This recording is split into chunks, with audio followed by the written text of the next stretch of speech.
Hai semuanya, kita berdua habis nonton film Final Destination Bloodline dan ini opini kami.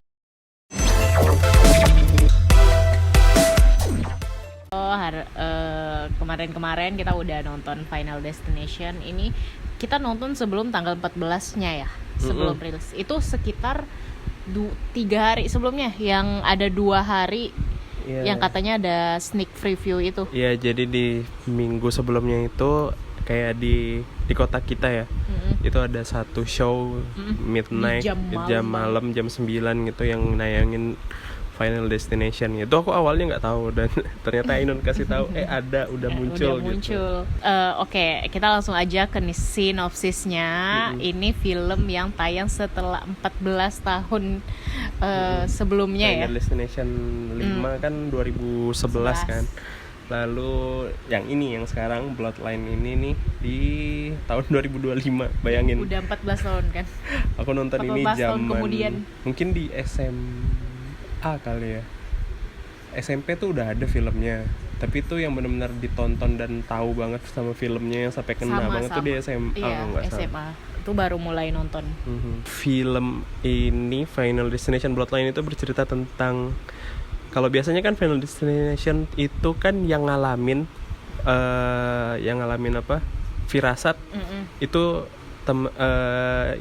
orangnya langsung pemeran utama. Tapi yang sekarang ini kayak dia melalui mimpi gitu, ya kan? Melalui mimpi, namanya Stephanie, pemeran utamanya itu ngalamin mimpi yang berulang terus, yang bikin dia agak terganggu. Itu ternyata mimpi neneknya, nenek Iris. Nah, itu mimpinya bercerita tentang di zaman dulu, di tahun 60-an mungkin itu sekitar 50-an. Itu ada gedung tinggi yang tiba-tiba tuh runtuh dan hancur gara-gara sebuah ini koin penny doang. Sama ada bocil kematian yang lempar itu loh. Nah, itu gara-gara itu. Terus tiba-tiba ternyata kayak turun lah lewat darahnya si Iris ini.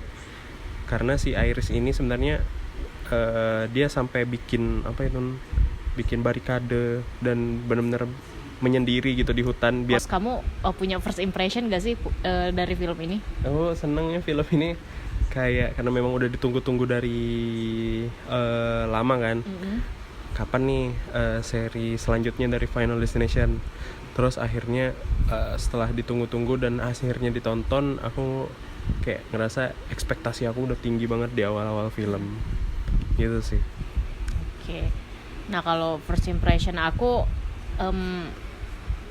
karena ini Final Destination ciri khasnya itu ya. Jadi aku nggak punya first impression apa-apa lagi selain kayak ya pasti ini hal-hal yang buat traumatis lagi nih. Seperti yang paling memorable sampai jadi marketingnya juga yang kayu itu ya. Yang kayu langsung ancap ke muka. Nah, itu sih. Nah, terus mungkin ini langsung ke plusnya ya. Lanjut dari cerita sinopsis tadi, dan karena si nenek Iris ini nggak punya firasat itu dan akhirnya kematian nggak terjadi di gedung yang tinggi itu. Ini spoiler alert ya. Jadi akhirnya satu persatu orangnya juga bakal meninggal, semuanya. Nah, jadi dari satu persatu itu dia bukunya itulah yang dikumpulin kenapa dia masih selamat, dan ternyata Stephanie ini cucunya juga ya. Cucunya. Jadi menurut aku ini ceritanya cukup good dan aku sempat kegocek. Karena aku pikir meninggal nih, ternyata tuh enggak. Kalau plusnya lagi dari aku, cukup nambah trauma baru soal masing-masing kematian dari keluarganya nenek Iris ini. Yang paling memorable yang mana sih kamu, Nun? Aku memorable yang jadi ininya cover ininya. Oh, si Eric itu ya? Ya, si Eric. Yang kalau di trailer pasti ada. Pasti ada. Kalian nonton juga yang ini yang ditarik sama apa tuh? Kayak nyangkut di hidungnya itu terus berputar-putar. Kalau mau diceritain semuanya kematiannya, mending langsung nonton aja deh di bioskop, mumpung masih tayang juga kan. Bener. Nah, kalau minusnya nih dari kamu kira-kira apa? Aja sih, karena aku sepanjang film menikmatin filmnya.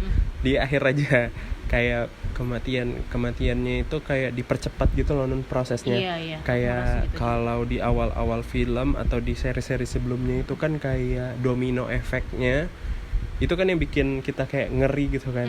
Ada apa nih? Mungkin gara-gara kematian itu gara-gara apa, kita masih menebak-nebak gitu.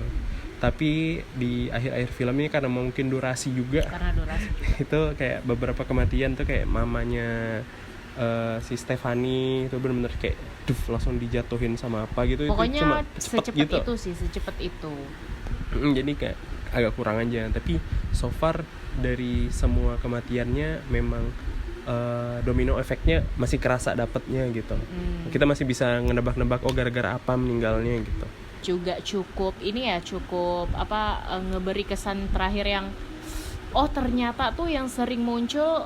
Ada nggak sih kalian iya. pasti nggak juga nih bapak-bapak yang Tony Todd itu loh, Iya. sering muncul kan di seri-seri sebelumnya kan. dan terjawab juga ternyata dia itu siapa di Final Destination 6 ini.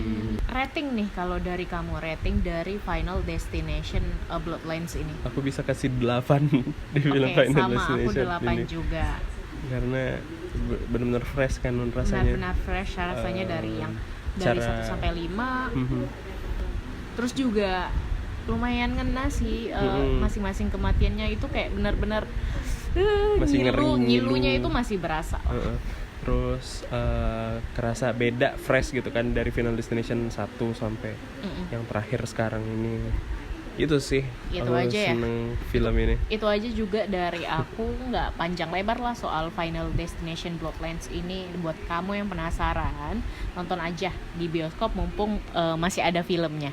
Segitu aja opini kami soal film Final Destination Bloodlines ini. Yang udah nonton mungkin bisa komen Yang juga udah- di yang udah kolom nonton komentar. bisa banget komen di kolom komentar soal film ini gimana. Oke, see you the See you next next video.